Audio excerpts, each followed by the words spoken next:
Ayon sa ating pananampalataya, ang mga mata ng langit ay palaging nakatingin sa atin. Pero sa kwento natin ngayong Biyernes ng Kababalaghan, papasukin natin ang isang simbahan. At may kakaibang titig na tila mas malapit, mas malamig, at nakaukit sa marmol. Sa pagitan ng mga kahoy na luhuran at madidilim na kumpisalan, may mga lihim na ikinukubli ang mga anino. Sa likod ng mga kandila at altar, may mga matang nagmamasid at hindi pumipikit. Dahil saksi sa pangyayaring hindi dapat mabilang sa isang lugar ng pagsamba. At ang sekreto na yan ay sapat na para questionin mo kung tama ba ang Diyos na iyong dinadasalan.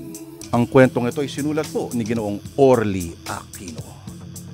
Atin na pong simulan ang dulang pinamagatang Mga Mata sa Kapilya.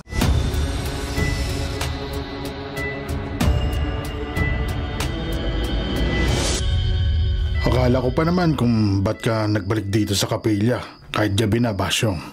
Pasensya na ho, Father Arnold. Babalik ka pala. Ayaw na ho kasi akong pautangin sa tindahan ng kapitbahay namin. Dahil di ko pa ho nababayaran yung dati kong utang doon. Nagbibisyo ka kasi. Ay, hindi na ho. May nakapagsabi sa akin na humihitit ka raw ng ipinagbabawal na gamot. Noon pa ho yun, Father. Nung binata pa ho ako. Hindi lang kita tinanggal sa pagiging janitor mo rito sa kapilya dahil mahirap mawalan ng trabaho ang gaya mong pamilyado. Matagal na ho akong di tumitikim na droga. Mabuti naman. Dahil ang masamang bisyo ang nagtutulak kung minsan sa tao na gumawa ng masama. At nagiging mitya rin to ng kahirapan. Madalas lang ho kaming kapusin ni Elba dahil di siya marunong mag-budget. At masyadong maluho ang asawa kong yun. Mas inuuna pa ang mga magagandang damit at pampaganda kaysa sa mga kailangan namin sa bahay. Siya. Huwag ka na magreklamo dyan at pababalihin na kita. Ay, salamat naman ho, Father. Para makabili na ako ng hapunan namin. Ha? At bigla ho kayo natigilan, Father. Ang life-size na estatwa ng Santo ni San Pedro na nasa tabi mo, Basyong. Ano ho ang problema sa estatwa ni San Pedro? Parang nakita kong gumalaw ang mga mata at tumingin sa'yo.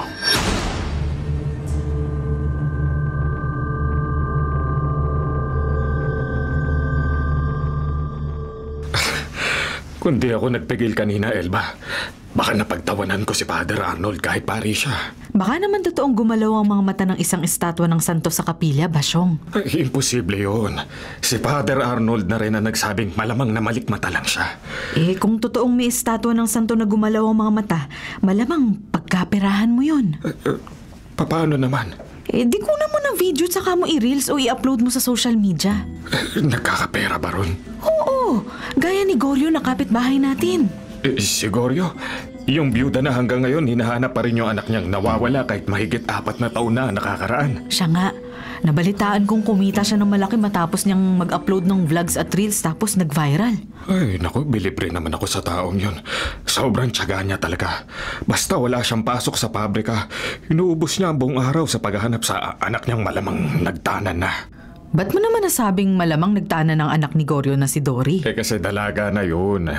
Wala naman tayong alam na boyfriend ng dalagitang anak ni Goryo na 16 anyos pa lang nawala. Naku, sa ganda ni Dory, malamang may boyfriend na yun kahit dalagita pa lang. Nakasama niya nagpakalayo-layo na sa takot nila sa galit ng tatay niya. Pero huwag na natin pag-usapan ng kung ano-ano para makapaghapunan na tayo. Sige. Pero pagkatapos natin kumain, magtanong-tanong ka kay Goryo kung paano mag-upload ng content online. Para ano naman? Para kumita ka rin na malaki.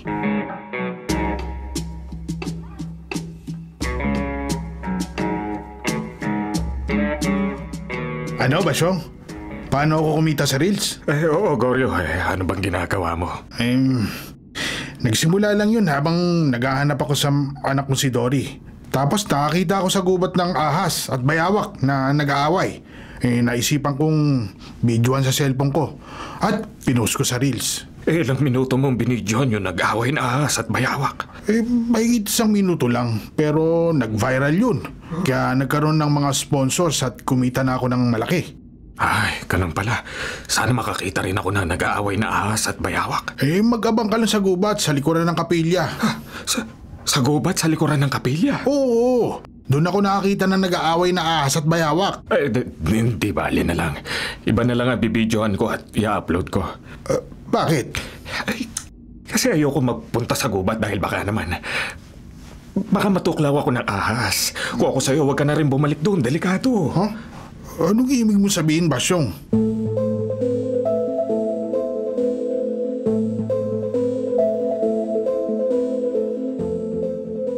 Ngayon tapos na ako maglinis dito sa kapilya.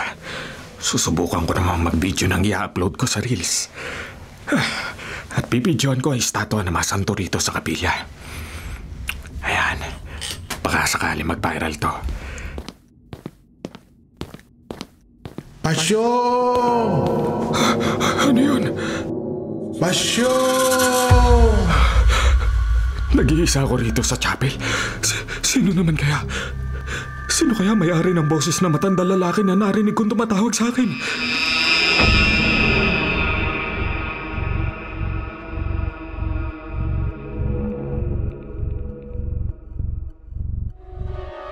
Ba't ho kayo napangiti, Father Arnold?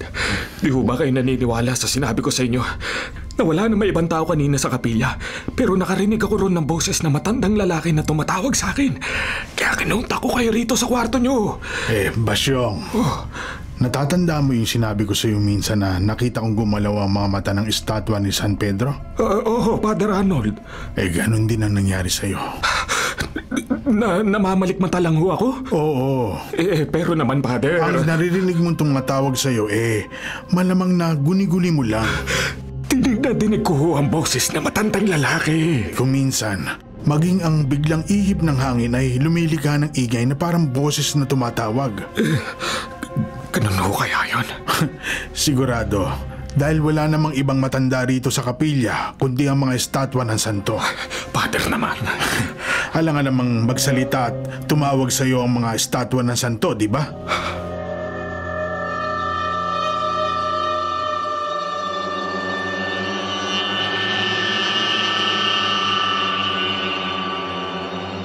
Basyong! Basyong! May nangyari bang problema, Elba? Wala! Ba't kung makatawag ka parang nagkasunog na rito sa bahay natin? Kasi habang nagbibihis ako sa kwarto, naisipan kong buksan yung cellphone mo at panoorin yung sinabi mong content na in-upload mo.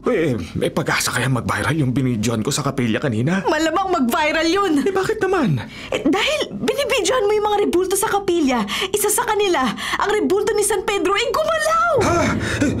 Seryoso? Gumalaw ang rebulto ni San Pedro?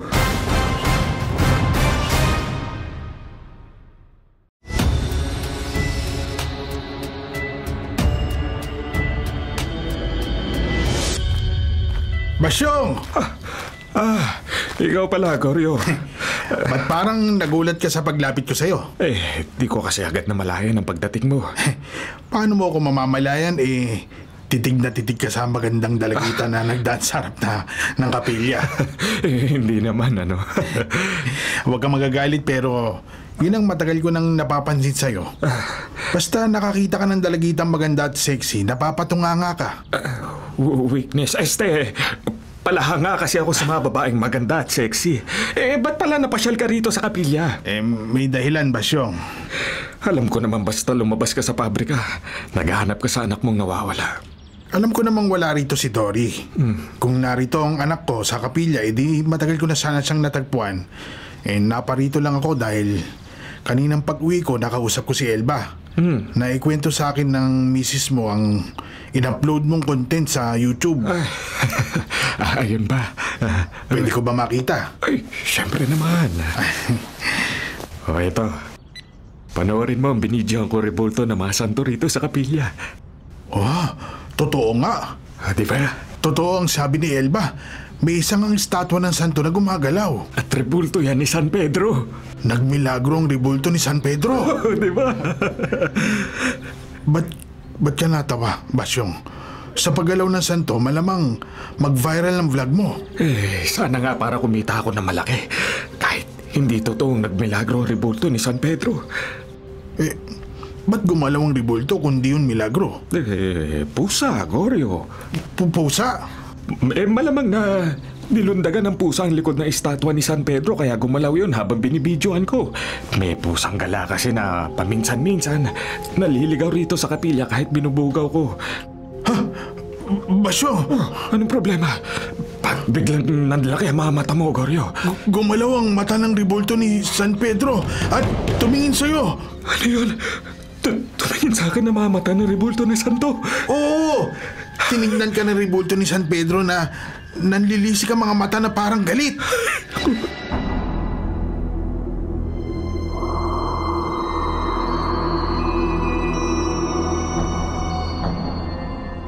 Goryo, malamang namalikmata ka lang. Yun nga sabi ko sa kanya, Father Arnold. Pero nagpilit pa rin si Goryo na makausap kayo. Pero sigurado ho ako, Father Arnold. Hindi ako namalikmata lang. Totoong nakita ko na gumalaw ang mga mata ng rebulto ni San Pedro at pinanlisikan ng mga mata si Basyong. Ba't naman ako panlilisikan ng mga mata ng rebulto ni San Pedro? Teka, Basyong. May nagawa ka bang kasalanan?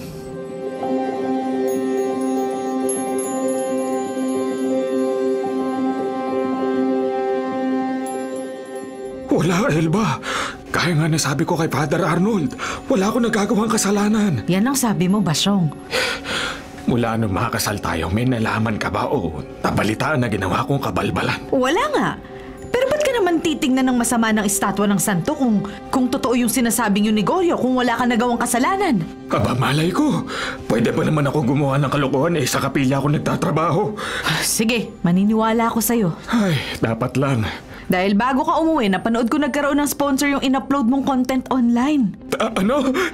Kikita na ako? Malamang kumita ka na malaki pag nagkasunod-sunod yung mga mag-i-sponsor sa in-upload mong video. Ay, pag nagkataon, di na tayo kakapusin sa budget. Kahit sundin mo pa ang mga luho mo. Kaya nga mag-upload ka pa ng ibang content sa Reels. Ay, naku, gagawin ko nga yan. Kahit saan mag-video ka, ha? Ay, kahit saan magbibideo ko. Wag lang siguro sa gubat sa likuran ng kapilya. Anong problema mo sa gubat sa likuran ng kapilya? Nanaginip kasi ako na maraming ahas doon. Sus! Naniniwala ka pa sa panaginip? Ang panaginip daw kabaligtaran ng totoo. Malamang na ganun na nangyari kay Goryo, no? Kaya nakita niyang tinignan ako na masama ng rebulto ni San Pedro. Nanaginip lang si Goryo? Oo, nananaginip siya ng gising.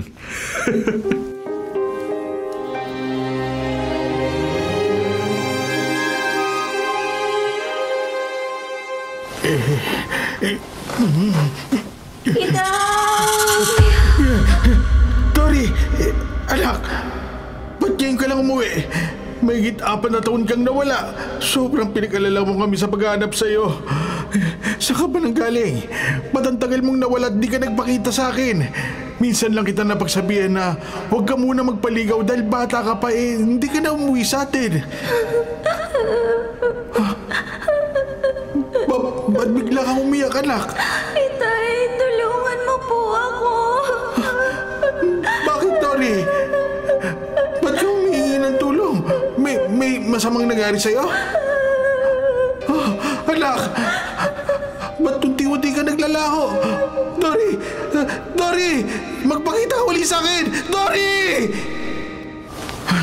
Dory! Anak! Nasaan ka? Dory! Dory! Panaginip. Nanaginip lang pala ako. Ba't kaya bigla ko napanaginipan si Dory? At ba't siya umiiyak at humihingi ng tulong? May masamang nangyari kaya sa anak ko?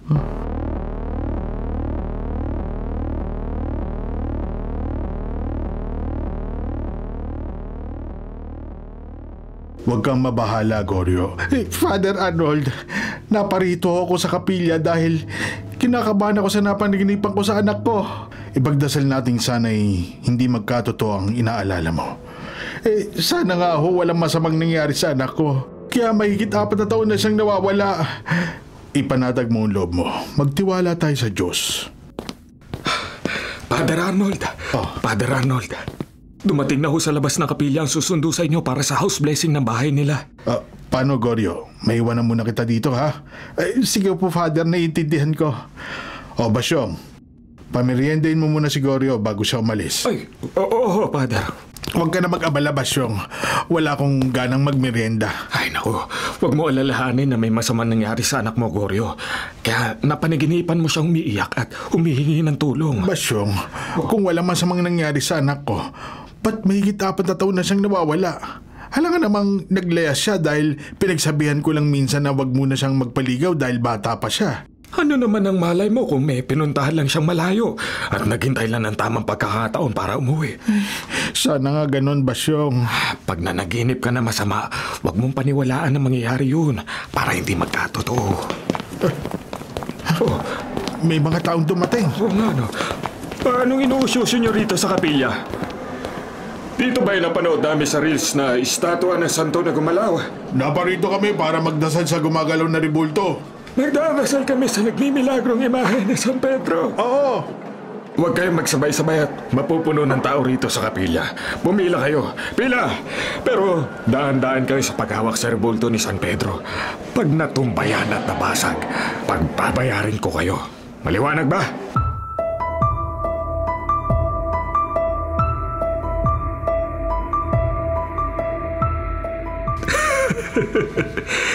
Nakakatawa mga taong pumipila kanina rito sa kapilya para magdasal sa estatwa ni San Pedro. Paniwalang paniwala silang nagmimilagro ang imahe ng santo. Meron ba namang rebulto lang na nagmimilagro?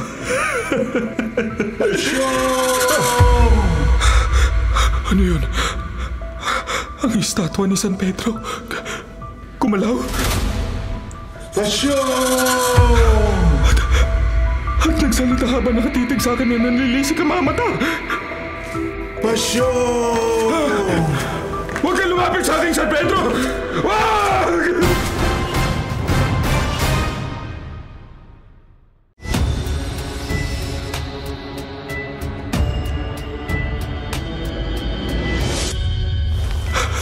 Huwag kang lalapit. Huwag kang lalapit. Basyong! Basyong! Umising ka! Elba, ano nangyari? Ano bang nangyayari sa'yo? Nagising ako sa pag-ungol mo, kaya ginising kita. Nanaginip ako. Masamang panaginip. Ano bang... Huwag mo nang alamin ko ano na panaginipan ko. Matulog na ulit tayo. Basyong... Pag sinabi ko sa'yo kung ano na panaginipan ko, baka pareho tayong hindi makatulog sa malaking takot.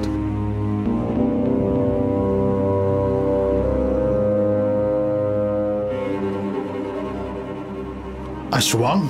Basyong? Yun ho ay pinaalam ko sa asawa ko, Father Arnold. Aswang! Nanaginip ako na inaswang ako kagabi kaya muntik na akong bangungutin. Ba't di mo pinaalam sa asawa mo ang totoong napanaginipan mo? Baka maghinala pa ho siya nang di maganda kung ba't ko napanaginipan ng estatwa ni San Pedro na nagkabuhay. At parang galit sa akin na pinanlisikan ako ng mamata. Yan ang itatanong ko sa iyo, Basyong. Ano? At gusto kong sagutin mo ko ng totoo bago mo umpisahan ang trabaho mo rito sa kapilya ngayong umaga para mapayuhan kita ng dapat mong gawin. Ano ho yun, Father Arnold? May dahilan ba para magalit sa iyo si San Pedro?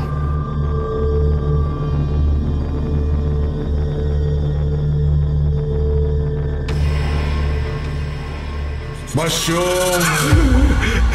San Pedro! Ba't parang galit ka sa akin? Alam mo ang dahilan kaya nagpakita na naman ako sa iyo sa panaginip mo. Walang dahilan para magalit ka sa akin.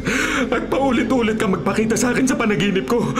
Hindi ko naman pinababayaan at madalas kong nililinis ang estatwa mo sa kapilya. Walang problema sa akin kahit di mo linisin ang estatwa ko. Pero may nagawa kang mabigat na kasalanan. Ano namang kasalanan yun? Huwag ka nang magmaang-maangan. Alam na alam mong may nagawa kang krimen. San Pedro! Basyong, panagutan mo ang nagawa mong krimen. Maawa ka sa taong nagawan mo ng kasalanan. Bigyan mo ng hustisya ang naging kamatayan niya. Hindi mo matatakasan ng batas. Hindi mo matatakasan ang pag-uusig ng iyong konsensya. Layan mo! Kapag hindi mo pinanagutan ng iyong kasalanan, hindi ka magkakaroon ng katahimikan. Hindi kita patatahimikin. Hindi kailanman. San Pedro, huwag ka magalit sa akin. Patahimikin mo ako. Wala akong nagawa kasalanan. Wala!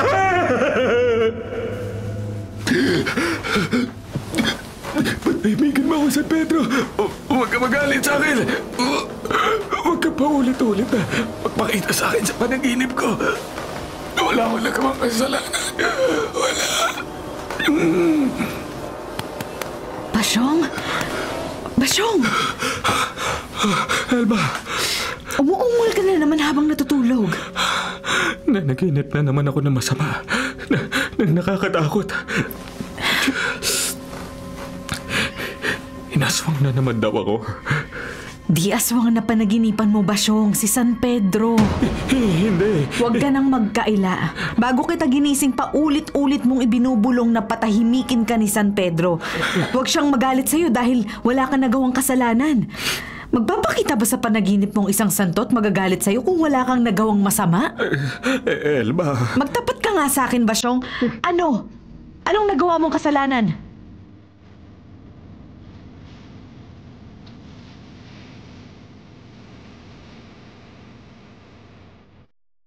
Kanulo, Father Arnold. May kaibigan ho ako na lumapit sa akin at humingi ng tulong ko para ay pailaglag ang pinagbubuntis ng girlfriend niya. At ikaw ka mo kumuha mismo ng hilot, Basyong, na naglaglag sa ipinagbubuntis ng nobya ng kaibigan mo. Oo, ako. Kasalanan nga may tuturing ang magpalaglag ng sanggol. Malaking kasalanan. Ako lang naman ho naging kasangkapan para mangyari yun. Na pinagsisisihan ko ho. At naintindihan naman ho ako ni Elba. Pero nagalit ho sa akin ang imahe ni San Pedro. Kaya paulit-ulit na nagpapakita sa akin sa panaginip ko. At galit na umuusig sa akin. Ipanatag mo ang loob mo. Ayaw ho akong patahimikin ni San Pedro. Tutulungan kita. Father, paano? Bibindisyonan ko ang mga estatwa ng mga santo rito sa kapilya para patahimikin ka na ni San Pedro.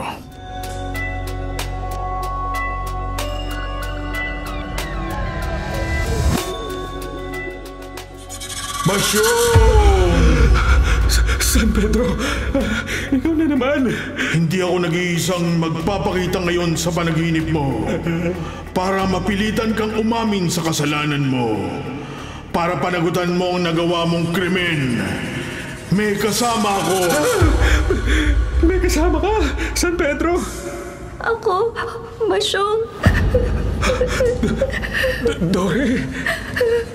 Basyong, maawa ka sa kanya. Bigyan mo ng hustisya ang pagkamatay niya. Hindi. Layon niyo ako, Dory. San Pedro, layon niyo ako! Panaginip. Ay, naku. Nagpakita na naman sa panaginip ko si San Pedro. At kasama pa si Dory na anak ni Goryo. Ay, naku. Buti na lang maimbing na natutulog si Elba. Pero kahit gising siya, di ko ipapalam sa kanya na napanaginipan ko na naman si San Pedro. At si Dory, naku po. Walang malalaman ng asawa ko at ang kahit sino sa nagawa kong kasalanan.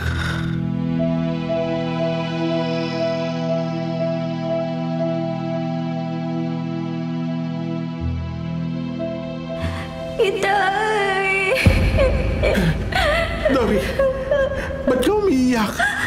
Nagpakita po uli ako sa panaginip niyo dahil di ako matahimik.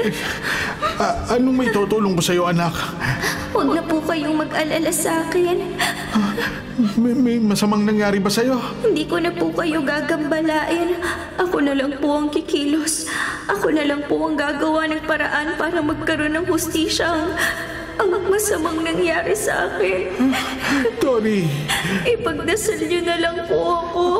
Anak, huwag ka maglaho! Itay, ipagdasal niyo po ako. Dory! Dory! Panaginip? napaginipan ko na naman ang anak ko. Nagpakita siya sa akin na umiiyak. Tapos unti-unti siya naglaho. Ano kaya ang ibig sabihin nun? Ba't kaya madalas kong mapaginipan ang anak ko?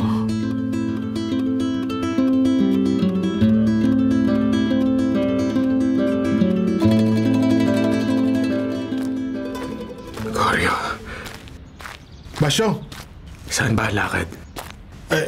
gaya ng dati. Paglabas ko ng pabrika, maghahanap na naman ako sa anak ko. Di ka ba napapagod at nagsasawa sa ginagawa mo? Ay hindi. Di naman nasasayang ang pagod ko.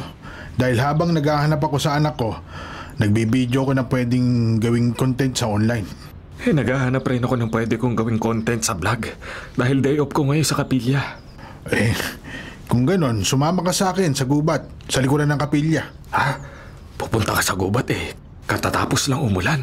Sa gubat kasi ako madalas makakita ng maipopost ko sa YouTube. Basa ang lupa, maputik. Okay lang na maputikan ng lumang sapatos ko. Madali naman tong laban. Ay nako, ikaw na lang magpunta sa gubat. Ikaw ang bahala. Mag-iingat ka lang sa ahas, ha? Ingat ka rin sa lakad mo, Basyong. Abay, bakit naman? Kasi hindi lang sa gubat may ahas.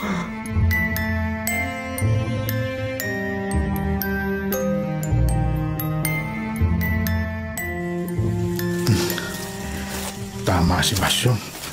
Maputing nga rito sa gubat kasi katatapos lang umulan.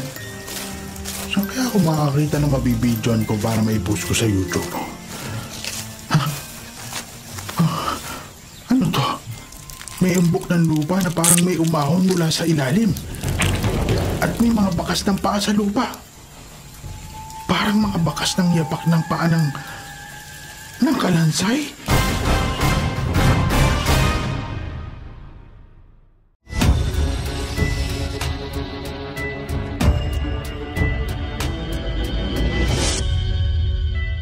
Ano uli yun, Goryo? May nakita ka mga bakas ng yapak ng paa sa gubat sa likuran ng kapilya. Mga bakas ng paa ng kalansay ng tao. Oo, Basyong. Kaya nasa lubong mo ko na humahangos galing sa gubat. Saan ba sa gubat ka nakakita ng mga bakas ng yapak ng paa ng kalansay? Sa umbok ng lupa sa likod ng malaking puno ng mangga. Ha? Totoo? Ba't bigla kang namutla, Basyong? Hindi, Goryo. Ba't naman ako mamumutla? Ayan, parang binabad sa suka yung mukha mo. Hindi na ako naniniwala sa sinabi mo. Totoo yun. Paano magkakaroon ng mga bakas ng yapak ng paa ng kalansay sa lupa sa gubat? Para maniwala ka, sumama ka sa akin. Magbalik tayo sa gubat para makita mong sinasabi ko. Ay, naku, wag na. Hindi na. Basyong. Maiwan na kita at uuwi na ako. May importante pa akong gagawin sa bahay namin. Teka, Basyong! Huwag ka muna umalis. Mag-uusap pa tayo. Basyong!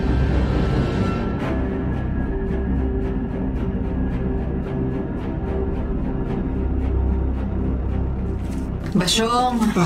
Ay, Elba. Ba't parang nagulat ka nung lumapit ako sa'yo? Wala naman. Ba't bago kita nilapitan parang ang lalim ng iniisip mo? Hindi Basyong, kanina pang pag-uwi mo at nagkulong ka rin sa kwarto, nahalata ko ng parang may problema ka Naku, wala Elba, wala akong problema. Ha? Basyong? Parang bigla kang natigilan. May nalingunan kasi ako sa labas ng bahay na parang biglang nagtago sa likod ng puno. Hala, ano yun? Hindi ako sigurado pero parang... Parang ano, Elba? Parang kalansay ng tao. Diyos ko, kalansay!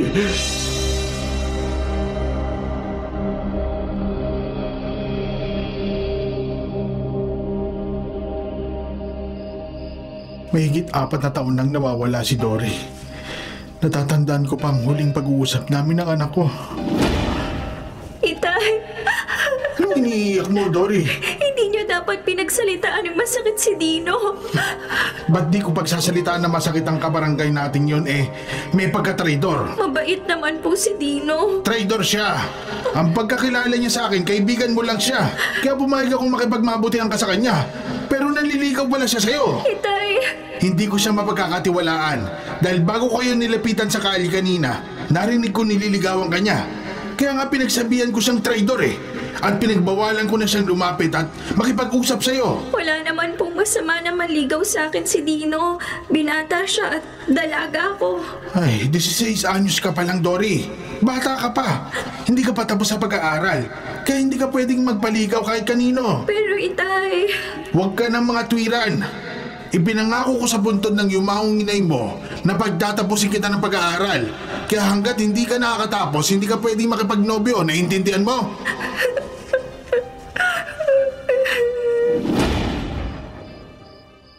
Ay, nung pinagsabihan ko si Dory, matagal siyang umiyak at hindi niya na ako kinibo.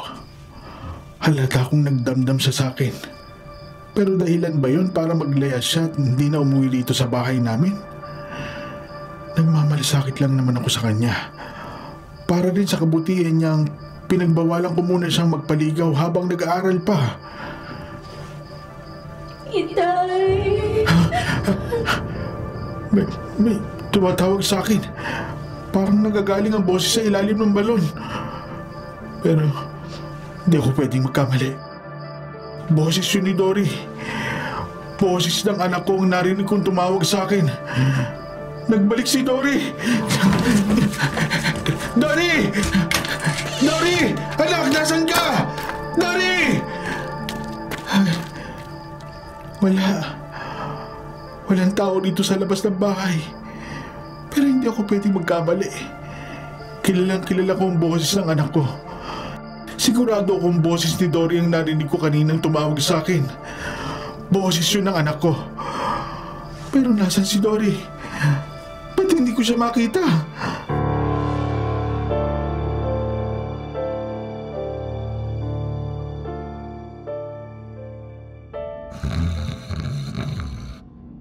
Nakatulog na si Basyong.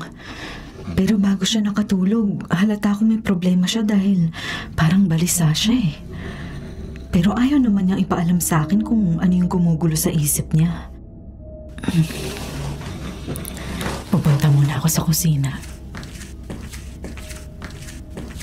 Pagkainom ko ng tubig matutulog na rin ako. Parang may naglalakad sa likod bahay. Silipin ko nga rito sa bintana. May naglalakad nga sa likod bahay. Nakikita ko dahil sa liwanag ng buwan pero hindi tao ang naglalakad. Kalansay ng tao! Kalansay!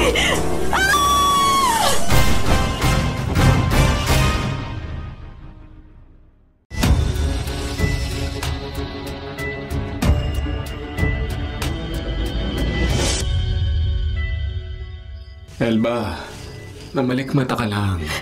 Hindi ba, Syong? Totoo ang sinabi ko sa'yo. Totoo nakakita ako ng kalansay na naglalakad kanina sa likod bahay natin. Baka naman nanaginip ka lang. Hindi pa ako nakakatulog kanina. Gising na gising ako na makita ko ang kinakatakutan ko. Kaya nga ako napasigaw. Nanggaling na ako sa likod bahay. At wala naman ako nakita ron na gaya ng sinasabi mo. Magbalik ka sa likod bahay. Bakit naman? Hanapin mo yung kalansay. Pero Elba, wala naman ako nakita. Sundin mo ako, Basyong. Hanapin mo ang naglalakad na kalansay. At pag nakita mo, videohan mo. Ha? Ba't ko bibidyohan na kalansay? Malamang na magva-viral yun sa reels mo.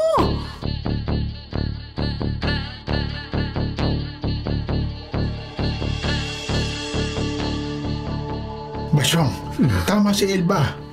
Pag nabidyoan mo ang kalansay ng tao na nakita niya kagabing naglalakad sa likod bahay niyo, malamang mag-viral yon at kumita ka ng malaki. Ewan ko, Goryo. Kung ayaw mo, ako mag-aanap sa kalansay. Pakikilo ako sa asawa ko. Hindi naman. Ano? Gusto ko lang makapag-upload uli na mag-viral sa social media para kumita ulit ako ng malaki at para makita ko ng anak kong matagal ko nang hinahanap. Paano makakatulong sa'yo ang social media para makita mo ang anak mong nawawala? Magpo-post ako na sino man ang makapagtuturo sa akin kay Dory, bibigyan ko ng reward. Mukhang malabo yun, Goryo. Sa laki ng halagang iaalok ko, malamang na marami ang magka-interest maghanap sa anak ko. Malabo mo na makita ang anak mo. Ba't mo nasasabi yan, Basyong? Ha? Ba't mo nasasabing malabo ko na makita si Dory? Kasi hindi mo alam kung buhay pa siya. Kung patay na yung anak ko, hahanapin ko pa rin siya. Goryo. Hahanapin ko para mabigyan ng maayos na libing ang anak ko. Kahit Kahit kalansay na lang siya.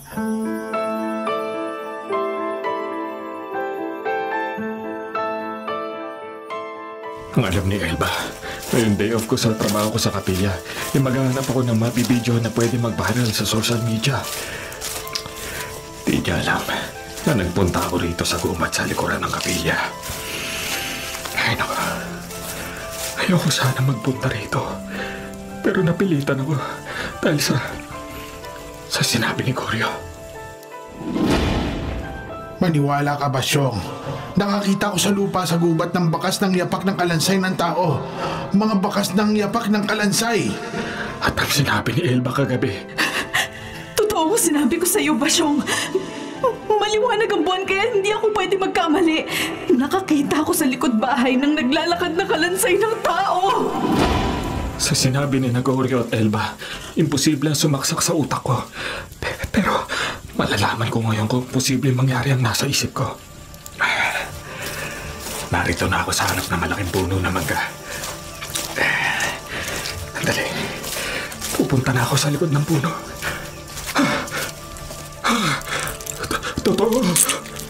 Totoo nga sabi ni Goryo. May umbok ng lupa rito sa likod ng malaking puno na parang may umahon mula sa ilalim. Ay, naku.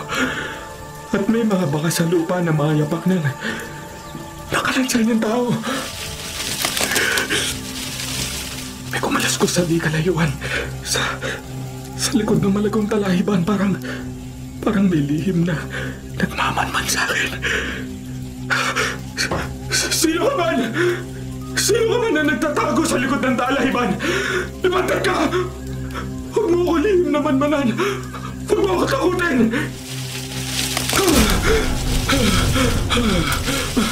May hawak. Ay, naku.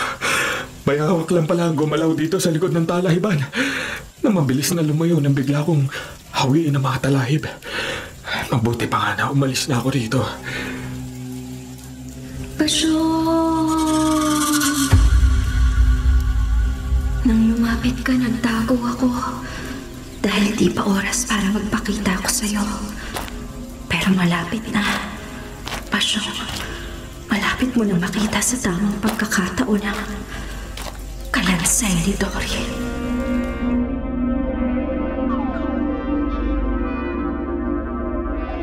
Panginoon, ikaw na po ang bahala sa aming lahat ng mga nilalang nyo. Tulungan nyo po kami sa pang-araw-araw naming mga pangangailangan at patnubayan nyo po kami sa lahat ng pagkakataon. Sino kayang kumakatok sa labas ng kapilya sa ganitong oras ng gabi? Tapos na rin lang ako manalangin sa harapan ng altar. Bubuksan ko ang pinto para malaman ko kung sinong kumakatok. Baka may parisyoner akong may problema. Kaya kumakatok rito sa kapilya kahit alanganin ng oras ng gabi. Gaya ng dalagita ang anak ni Goryo na kahit gabi na humingi pa rin ng payo ko nung minsang may problema sa tatay niya. Wala naman tao dito sa labas ng chapel. Tingnan ko nga sa gilid ng kapilya. Oh, wala. Wala talagang tao. Baka guni-guni ko lang ang narinig kung may kumakatok sa pinto. Ay, papasok na nga ulit sa kapilya para makapagpahinga na ako. Ha? Ba't nagkaroon ng bakas ng putik dito sa tapat ng pinto?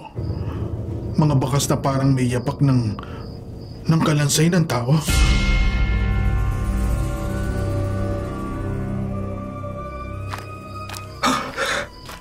Totoo sabi ni Father Arnold bago siya umalis kanina. Dahil may sumundo sa kanya na magpapabendisyon ng kamag-anak na may malubhang sakit. May mga bakas nga ng putik dito sa tapat ng pinto ng kapilya. Mga bakas na parang mayapak ng kalansay ng tao. Kukuha na ako ng basang-basahan para malinis ko ang mga bakas ng putik. Basyo! Ang estatwa ni San Pedro gumalaw at nagsalita. Hindi totoo to. Nananaginip lang ako. Basyong, hindi ka nananaginip lang. Kalansay. May gumalaw at nagsalitang kalansay sa likod ng estatwa ni San Pedro. Paano nagkaroon ng kalansay dito sa loob ng kapilya? Ngayon na ang nakatatlong oras ng paniningil ko sa'yo. Ngayon na ang tatlong oras ng pagbabayad mo sa iyong malaking pagkakautang.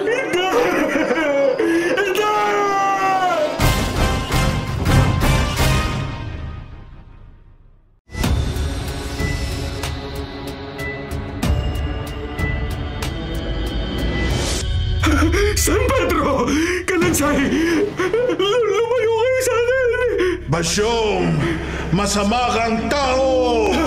Isa kang kriminal. Dory! Ako nga, naging kalansay ako. Namatay ako dahil sa kagagawan mo. Aksidente ang pagkamatay mo! Wala akong nagawang kasalanan sa'yo. Pero isang gabi matapos akong humingi ng payo kay Father Arnold, may ginawa ka sa akin. Sandali lang, Dory. Basyong, lasing ka ba? Di ako uminom ng alak. Pero tumira ako ng droga. At pag ganitong kargado ko, naghahanap ako ng mapagtitripan ko. Huwag kang humarang sa daraanan ko, pauwi na ako. Malas mo. Gabi na nagpunta ka pa sa kapilya. At natsyempohan kita nag-iisa. Kaya halika. Bitiwan mo ako! Hindi kita bibitawan. Matagal na ako nagpapantasya sa ganda at kasensyon mo. Hindi ko palalampasin ang pagkakataon nito. Kakulad ko rin kita sa gubat sa likuran ng kapilya para magawa ko sa iyo ang lahat ng gusto ko. Huwag ka mag-iskandalo! Naku, mukhang nabagok sa bato ang ulo ni Dory na matumba siya sa lupa. Yari na. Nangingisay siya. Ano nang gagawin ko? Nalinti ka na. Hindi na siya humihinga. Napatay ko na ata. Aksidente, napatay ko si Dory. Patawarin mo ko. Hindi ko sinasadya pagkamatay mo, Dory. Napakasama mo. Nang mapatay mo ako, dinala mo ang bangkay ko sa gubat sa likuran ng kapilya. At ibinaon mo pa ako sa likod ng malaking puno ng mangga. Basyong! Nasaksiyan ko ang krimeng ginawa mo! San Pedro! At umasa ako na makikilala mo rin ang pagkakamali mo at pananagutan mo ang krimeng ginawa mo. Pero tinago mo pa rin ang kasalanan mo. Kaya pagbabayaran mo ang pagpatay sa akin. Huwag, Dory! Huwag mo ako sakalin! Bitiwan mo lang ko! Hindi ako makahinga!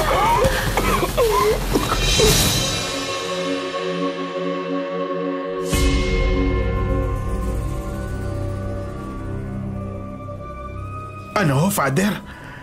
Ang kalansay ng anak mo si Dory ang pumatay kay Basyong? Oo, Goryo. Pagdating ko sa kapilya, inabutan ko pang inuusig at sinusumbatan si Basyong ng nagpakilalang kalansay ng anak mo at ng nagkabuhay na ribulto ng santo ni San Pedro. Kaya kumuha agad ako ng holy water para bendisyonan ng kalansay at si San Pedro. Pero pagbalik ko sa kapilya, nakahandusay na si Basyong na wala ng buhay. At nasa tabi niyang hindi na kumikilos na kalansay at tribulto ni San Pedro. Si Basyong pala ang dahilan ng pagkawala at pagkamatay ng anak ko. Pinagbayaran na niya ang kasalanan niya. Mahirap paniwalaan pero nangyari. Para magkaroon ng hustisya ang isang krimen na matagal nang itinago, nagiganti ang kalansay sa kapilya.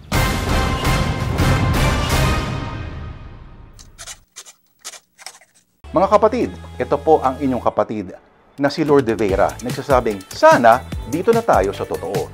Dito na tayo sa True FM at sana po'y mag-subscribe kayo at mag-follow sa mga social media accounts po ng @TrueNetworkPH. Sa Facebook, Instagram, sa X, sa YouTube, sa TikTok at sa mga podcasts. Sana po, dito na tayo sa totoo, mga katrupa.